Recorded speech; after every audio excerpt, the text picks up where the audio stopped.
Okay, can everybody see this? Yes, perfect. Yes. Okay, we are the Wellness Warriors battling childhood obesity in South Los Angeles. Okay, for the intro and idea, childhood obesity is a huge public health concern and a highly preventable disease of the 21st century with an alarming rate of increasing prevalence. The CDC has actually reported that the rate of childhood obesity has tripled since the 1970s. Um, 1 in 5 school-age children are found to be obese, 4% in Manhattan Beach, and even up to 37% in Maywood, California. The consequences of childhood obesity often do not become apparent until adulthood. By 2050, majority of children and adolescents will be obese by age 35, and that can lead to chronic diseases such as heart disease, diabetes, and even some cancers. So as healthcare providers, we must be advocates and educate children on the risks associated with childhood obesity. So through collaboration with Loma Vista Elementary School, we hope to educate and encourage fourth graders to make more informed choices regarding their health with the use of fun, engaging, and interactive activities. So our problem statement is the following. Higher prevalence of childhood obesity exists in high economic burdened areas, such as SPA area of South Central LA. This poses a public health concern where young people succumb to unhealthy lifestyle choices and lack awareness on nutrition and exercise. Thus, as part of Healthy People 2030, an educational and interactive intervention is warranted to curb this public health concern.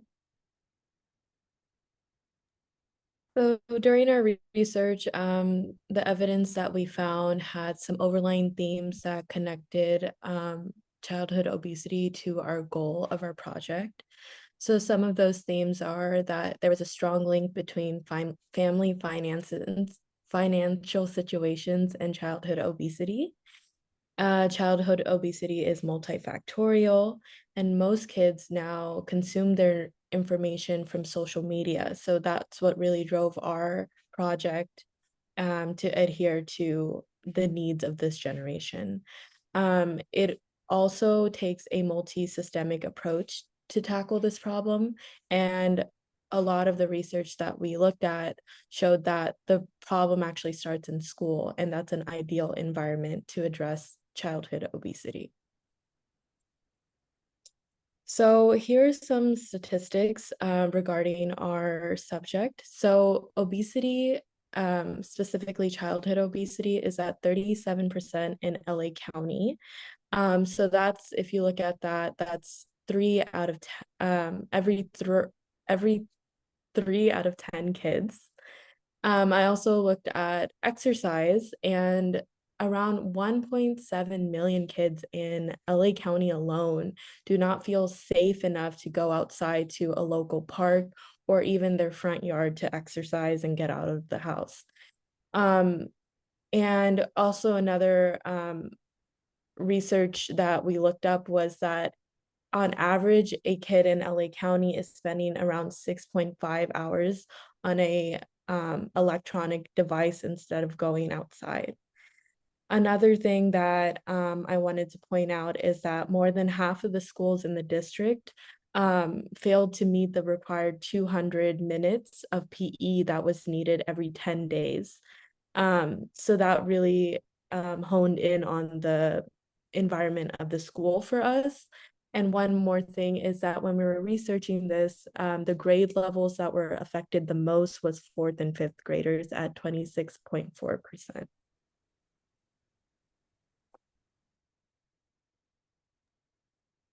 So for our intervention, we had the opportunity to go to Loma Vista Elementary School and talk with approximately 90 very enthusiastic fourth graders on the topic of healthy eating and exercise. We started this session with a lively dance activity that the kids really seemed to like. Following this, we transitioned into a PowerPoint presentation on healthy food choices and proper portion sizes, as well as the importance of exercise. We also made a conscious effort to incorporate engaging questions so that the students were actively involved throughout the presentation. Our primary focus during the presentation was on health literacy, but we also took a great care to acknowledge and respect the diverse cultural backgrounds of the students. Once the presentation was over, We played a game to further reinforce the concepts that the students learned in the PowerPoint. We organized an interactive game that tested the students what they had just learned in the activity or in the presentation, and also incorporated some semi-competitive competitiveness in that as well.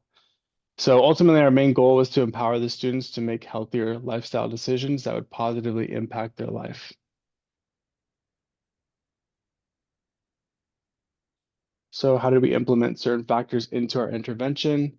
For health literacy, we made a very simple PowerPoint presentation with lots of visuals that were tailored to fourth grade reading levels. We made the presentation to be very digestible with a clear and concise language that matched their reading level. For trauma-informed practices, we presented information in a way that would avoid causing shame or offense regarding students' eating habits. Recognize the potential impact of past traumas, so care was taken to frame the discussions about food and health in a positive and non-judgmental way. For equity and inclusion considerations, what we did was address certain obstacles and barriers that the students might have to diet and exercise, while also including culturally relevant food options and also alternatives that were available at their local markets. And for advocacy, we really wanted to empower students to make healthier choices and hopefully inspire the students to take action and become advocates for health and wellness in their own lives and communities. During the intervention, students were encouraged to set goals and spread the message of healthy living to their friends and families.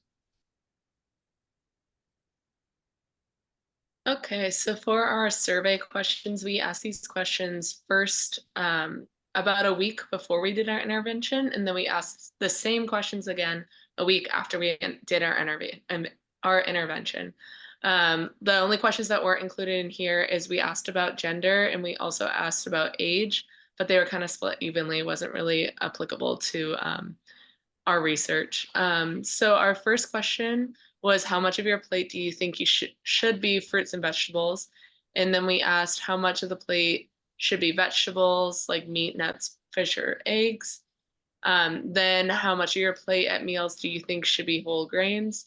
And then do you know the difference between a whole grain and a white grain? And then we asked, how much exercise do you think you need each day? So we tried to kind of format these questions in a way that isn't, accusatory or saying like, how should things be? We kind of ask them, what do you think it should be, in a way to kind of make it more accessible to kids.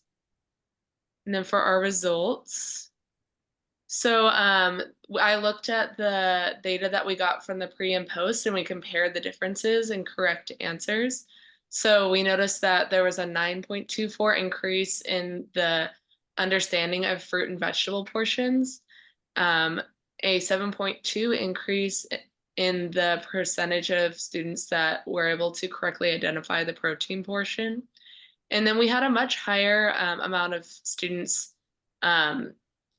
We noticed a bigger change in the students who were understanding how much of your plate should be whole grains. That was at 60.38. And then understanding of what a whole grain is, we saw a 77.4% increase. So both of those numbers were pretty high, so we were excited about that. And then 49.6% increase in the understanding of amount of exercise needed per day.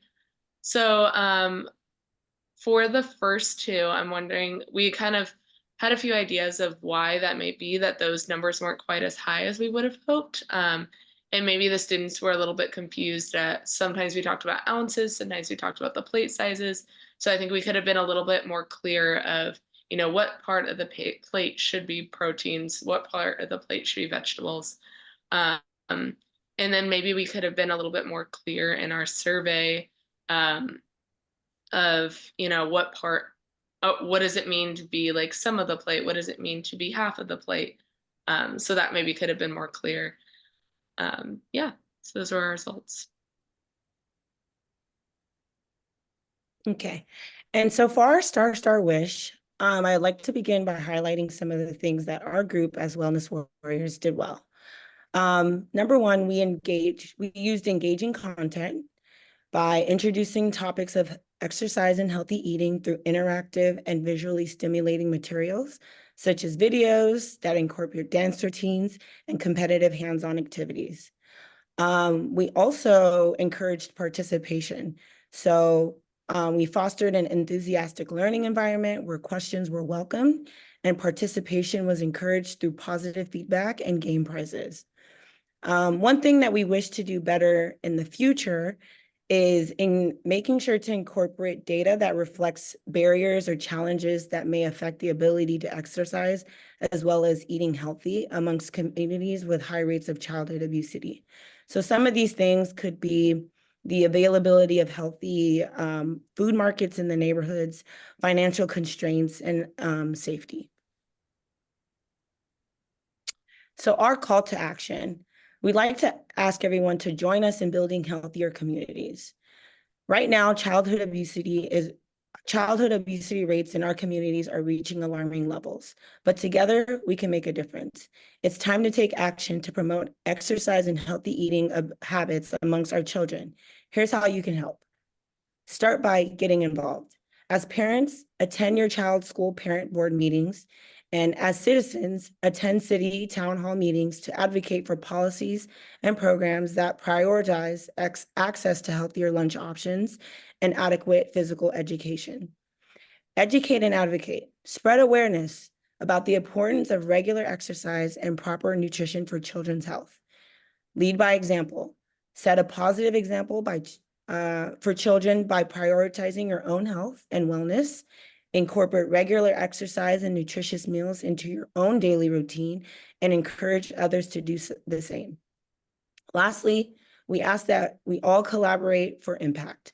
Work collaboratively with local organizations, schools, healthcare providers, and government agencies to develop comprehensive strategies for addressing childhood obesity and promoting a culture of health and wellness in our communities.